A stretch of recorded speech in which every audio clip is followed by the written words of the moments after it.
Hello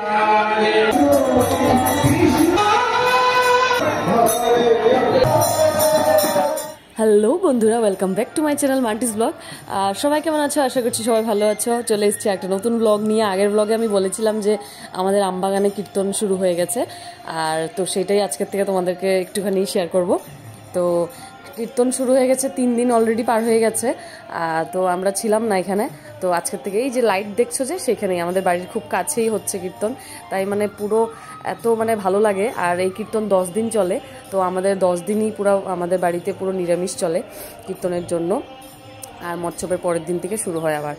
তো মানে এই কীর্তনটা আর কি বলবো আর কি, আমবাগানে মানে যে পুরো আমবাগানটাকে এত মানে মানে জমজমাট করে রাখে যে কি বলবো যখন শুরু হয়, আর এত ভালো লাগে। আর আমি তো যতদিন মানে পেয়েছি প্রতিদিনই গেছি। তো চলো তোমাদের সাথে শেয়ার করব। আর এখানে দেখো গাছে ফুলও ফুটেছে, সকালবেলা খুব ভালো লাগছে দেখতে। তো তো আমি চেষ্টা করেছি সব দিনেরই ব্লগ একটু একটু করে তোমাদের সাথে শেয়ার করতে। ভোগ আরতি, তারপর সন্ধে আরতি, তারপর মৎসব টৎসব নিয়ে সব কিছু নিয়েই চেষ্টা করেছি একটু একটু করে তোমাদের সাথে শেয়ার করব। তো চলো দেখতে থাকো, আশা করছি তোমাদের ভালো লাগবে। পুরো ব্লগটা দেখবে আর স্কিপ না করে। আর ভালো লাগলে একটা লাইক কমেন্ট আর শেয়ার করে দিও।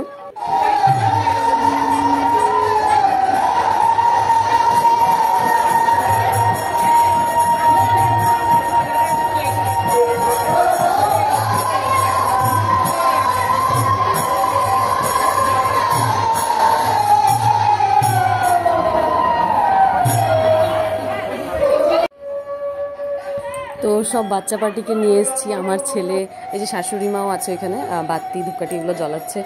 আর আমার ছেলে, ননদের ছেলে, নন্নাসের ছেলে, বড় যার ছেলে, সবাইকে নিয়ে এসেছি। সবাই এই যে কী বলে বাতাসার লুট দেবে আর গীতা দান করবে নাকি, ওগুলো করবে। তো এই যে আর কিছুক্ষণের মধ্যেই সন্ধ্যা আরতি শুরু হবে। এই যে সব কিছু রেডি ফেডি করছে, সবাই দেবে এই টাইমটাতে, অনেকেই দেয়। সবাই এই বাতাসার লুট দেয় আরতির সময়।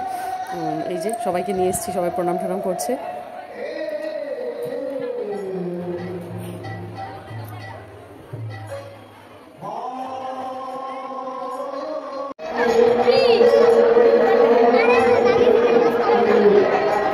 তো ইনি হচ্ছেন গুসাই, আমাদের বাড়িতেই উনি বিশ্রাম নেন আর কি। মানে ওনার পায়ের ধুলো যে আমাদের বাড়িতে পড়ে, এটাই আমাদের জন্য খুব বড়। শ্রী শ্রী রাধা গোবিন্দ আশ্রম থেকে এসছেন, দলপুকুরির থেকে। তো এখানে আমরা সবাই চন্দনের ফুটো নিয়ে নিচ্ছি।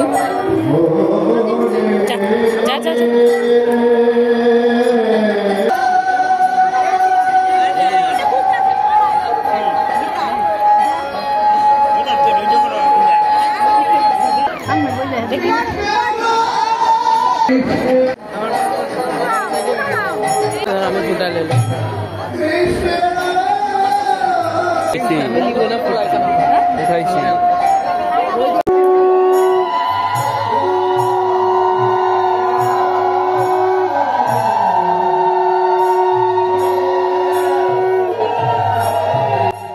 তো এই যে এখানে সন্ধে আরতি শুরু হয়ে গেছে।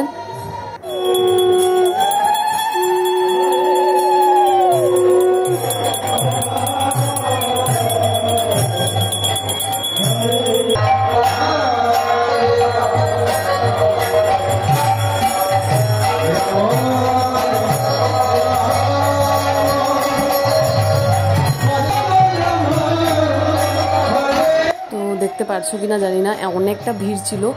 তো সেই জন্য ওই যে আমার শাশুড়ি মা ওদেরকে নিয়ে গেছেন, ওরা বাতাসার দুধ দিচ্ছে সবাইকে। তো অনেক অনেক ভিড় ছিল, এই টাইমটাতে খুব ভিড় হয়।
চলে এসেছি আমরা কীর্তন থেকে, আর আসার পথে অনেকগুলো দোকান বসেছিল, মেলার মতন বসেছিল। তো মা এখানে ঠাকুরের জিনিস নিচ্ছে।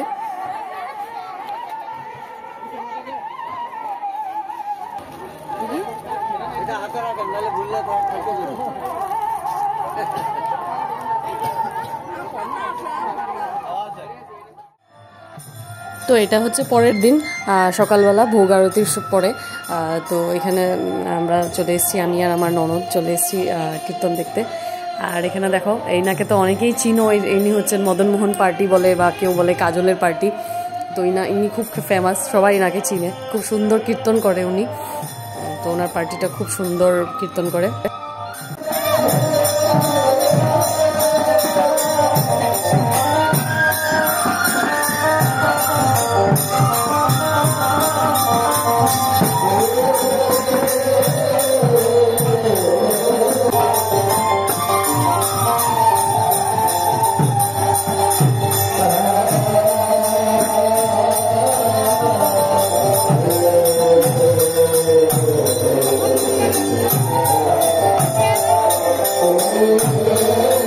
কীর্তন থেকে চলে এসেছি, আর এসেই এই যে ভোগের সরা নিয়ে এসেছি। আর প্রতিদিনই আমাদের ঘরে 2-3টা করে তো আসেই, তো আজকে একটাই আনা হয়েছে, আর সেটাই মেখে টেকে সবাইকে দেবো এখন প্রসাদটা। তো তারপরে এই যে দেখো, বলেছিলাম না গুসাই আমাদের বাড়িতেই উঠেছেন। তো এই যে উনি ভোগ টোক সব শেষ করে এখন এসছে, একটু বিশ্রাম নেবে, স্নান টান করবে, করে আবার সন্ধ্যাবেলা যাবে, সন্ধ্যা আরতির আগে। তো এই যে উনি এসছেন।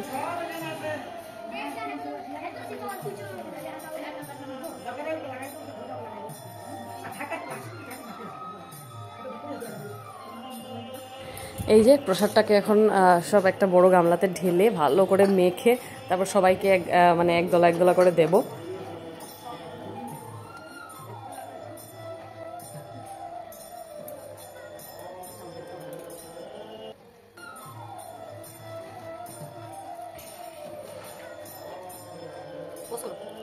হ্যালো বন্ধুরা, তো দুপুরবেলা তো কীর্তন থেকে এসে প্রসাদ খেয়ে সবাই খেয়ে দিয়ে করে একটু রেস্ট করেছিলাম। এখন ডাইরেক্ট চলে এসেছি রাত্রিবেলা ডিনারে। তো দেখো কি বানাচ্ছি, আর পিঠা বানাচ্ছিলাম, মানে মাই বানাচ্ছিল, মাই রেডি ফেডি করে বানাচ্ছিল। তো চলো দেখাচ্ছি।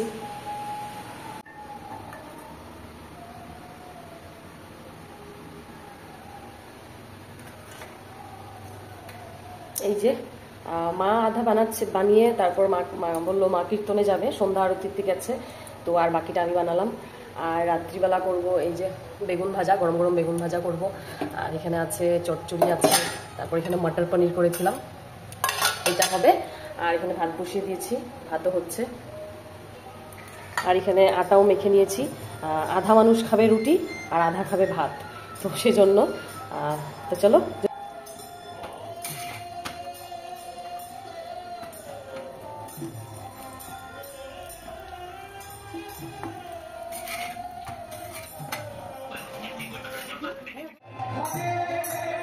তো এটা হচ্ছে তার পরের দিনের সন্ধ্যা আরতিতে এসছি। আর এখানে এক পার্টি নেমে যাচ্ছে, তারপর আরেক পার্টি উঠবে। তো দেখো,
Krishna Krishna Hare Hare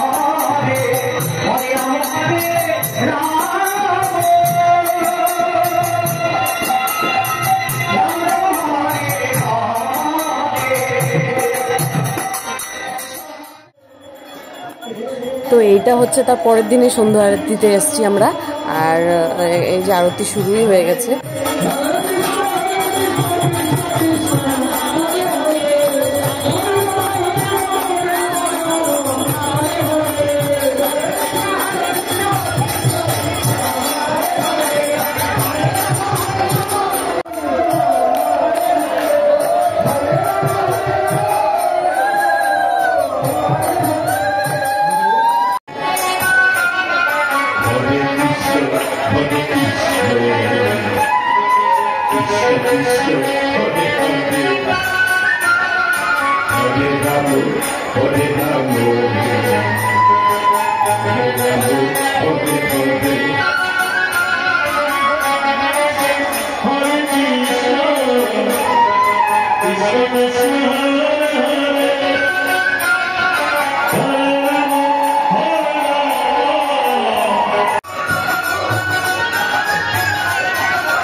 তো মন্দির থেকে বেরিয়ে কীর্তন দেখে দেখে তারপর আমরা বেরিয়ে পড়লাম, আর এখন একটু মেলা ঘুরে টুরে তারপরে চলে যাব বাড়িতে। মেলা ঘোরা মানে কি, ঠাকুরের জিনিসগুলো খুব সুন্দর লাগে দেখতে, খুব সুন্দর সুন্দর জিনিস উঠে, তো সেগুলাই দেখে দেখে তারপর কিছু নিয়েছে বোধহয়, আমার ঠিক মনে পড়ছে না কি নিয়েছে। তো তারপর আমরা চলে আসি বাড়িতে। কি নিবা কোনটা?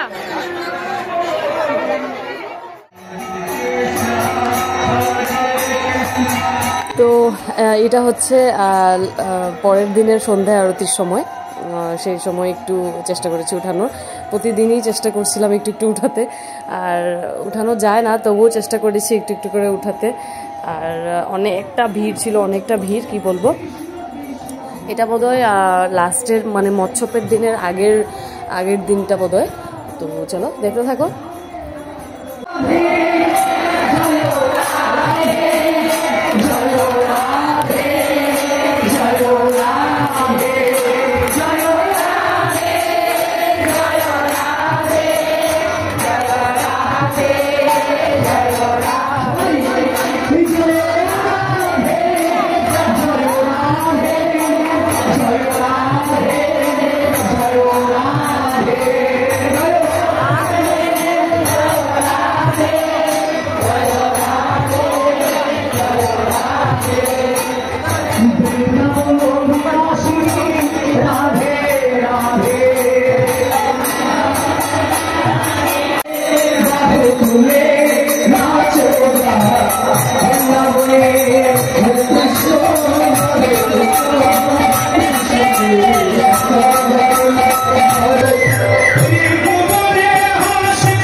তো কীর্তন দেখে দেখে তারপর তো বেরিয়ে পড়লাম, আর এখানে দিদিভাইদেরকে বললাম যে জিলাপি খাবো। বলছে কী খাবে কী খাবে, এত জিজ্ঞেস করছে। বললাম জিলাপিই খাই, কারণ কীর্তনে এসে যদি জিলাপি না খাই তাহলে আর কী খেলাম। আর এখন তো মানে কীর্তনের সময় তো খুব জিলাপি পরে আর ভালো লাগে না, কিন্তু যখন থাকে না তখন খুব ইচ্ছে করে খেতে। আর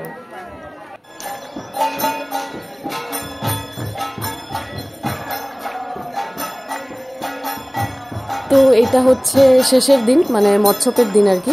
সকালবেলা ভোরবেলা সবাই নগর কীর্তন নিয়ে বেরিয়েছেন, শাশুড়ি মাও গেছেন, আমি যাইনি, তাই ছাদের থেকে তোমাদেরকে একটু শেয়ার করলাম যে সবাই গেছে নগর কীর্তনে। আর সত্যি খুব খারাপ লাগছে ওই দিনটাতে যে কীর্তনটা শেষ হয়ে গেল, আর পুরো এরিয়াটাই একদম ঠান্ডা নীরব হয়ে গেছে, মানে এত খারাপ লাগছিল। কারণ আমাদের বাড়ির সামনেই হয় অন্নব্রত, কীর্তন চলে যাচ্ছিল, কীর্তনের আওয়াজ শুনছিলাম 10 দিন ধরে। তো ওই দিনটাতে খুব খারাপ লাগছিল। তো আমরা পরে যাব ভোরবেলা, মানে সকালবেলা যে ভোগ আরতি হবে 11টার দিকে, তখন আমরা বাড়ির সবাই যাব। আর এখন মা গেছেন, মা গিয়ে আবার চলে আসবেন।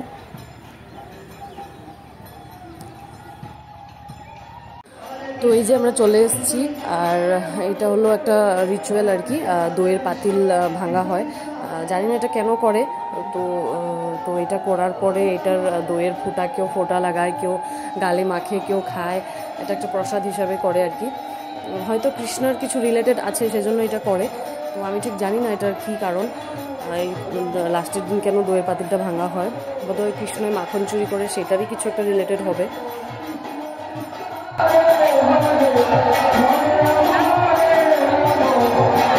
সত্যি খুব খুব ভালো লাগছিল এই কয়েকদিন ধরে, মানে একদম মনোব্রত প্রসাদের উপরে এত ভালো লাগছিল, মানে এক ফোঁটাও খারাপ লাগছিল না যে আমরা নিরামিষ খাচ্ছিলাম বলে।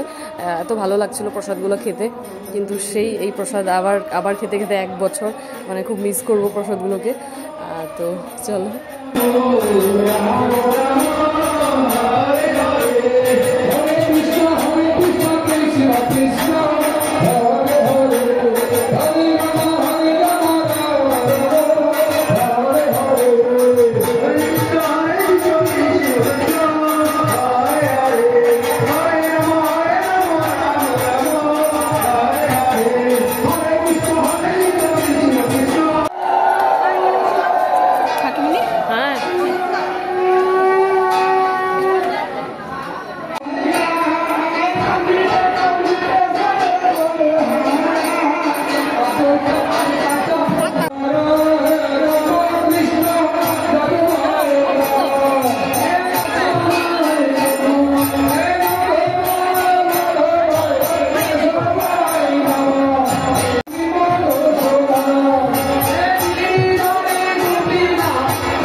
তো এইখানে হচ্ছে এই যে মেইন ঠাকুরের ভোগের প্রসাদটাকে নিয়ে যেখানে খিচুড়ি সবার জন্য যে রান্না করা হচ্ছে সেইখানে মিশানো হবে, সেটাকে মহাপ্রসাদ বানানো হবে।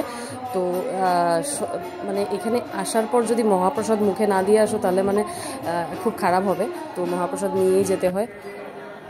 গিয়ে এই যে এখানে দেখো রান্না বাড়া হচ্ছে, মানে একসাথে অনেকগুলো উনুন জ্বালানো হয়েছে আর সবগুলোতে প্রসাদ বানানো হচ্ছে।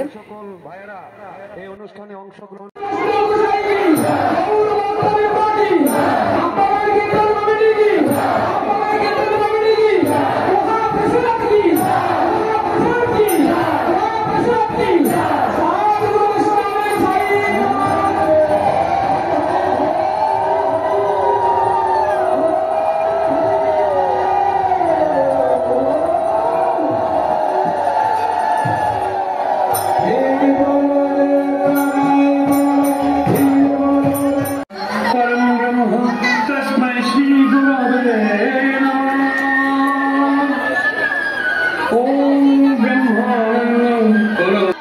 তো এই যে আমরা সবাই একসাথে প্রসাদ খেতে বসছি। এই যে আমি, তারপর আমার বড় যা, সাথে আমার বড় যা আছে, তারপর দিদিভাই আছে, তারপর ননদ আছে, আরেকটা দিদিভাই, তারপর ওই পিসিমা, তারপর আমার আরেক সেজো যা, সবাই মিলে আমরা বসছি। আমার মাও শাশুড়ি মাও আছেন আগে।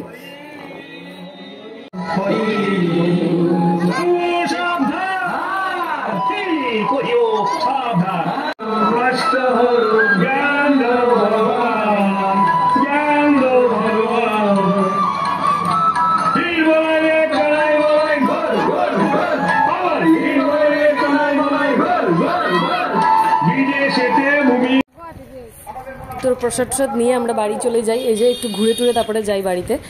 আর আজকের মতন এই ব্লগটা আমি এখানেই এন্ড করব। তো দেখা করব পরবর্তী একটা নতুন ব্লগ নিয়ে। আর এখন বাড়ি চলে যাচ্ছি। বাড়ি গিয়ে দেখি যে বাচ্চারা সবাই রাত্রিবেলা আর কি খাওয়া দাওয়ার পর একটু গান নিয়ে বসেছে, তো সেটাই তোমাদের সাথে একটু শেয়ার করব। চলো দেখো।